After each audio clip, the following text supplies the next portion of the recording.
রহস্যজনকভাবে নিখোঁজ এক বৃদ্ধ ঘটনায় ব্যাপক চাঞ্চল্য ছড়িয়েছে কোচবিহার জেলার মেকলিগঞ্জ ব্লকের ১৬৫ নম্বর উছলপুকুরি এলাকায়। স্থানীয় সূত্রে জানা গিয়েছে, নিখোঁজ ওই বৃদ্ধের নাম প্রফুল্ল বর্মন। বয়স আনুমানিক ৫৮। আজ থেকে ২০ দিন হলো তার সন্ধান পাচ্ছেন না আত্মীয় পরিজনেরা।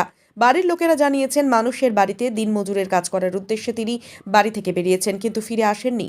ওই ব্যক্তিকে খুঁজে বের করার জন্য পুলিশ প্রশাসনের কাছে কাতর আর্জি জানিয়েছেন পরিবারের লোকেরা। এইটাই জানো। কতদিন হয়েছে? এত আজীবনে 20 দিন হচ্ছে তো। 8 দিন দেখতে গেছি। ঠিক আছে, আপনি তার কি হন? ইয়ে, হ্যাঁ, আপনার নাম? মিনতি বর্মন। প্রফুল্ল বর্মন, ডাক নাম ধাগলা। আজকের থেকে 20 দিন আগে সকালবেলা বাড়ির থেকে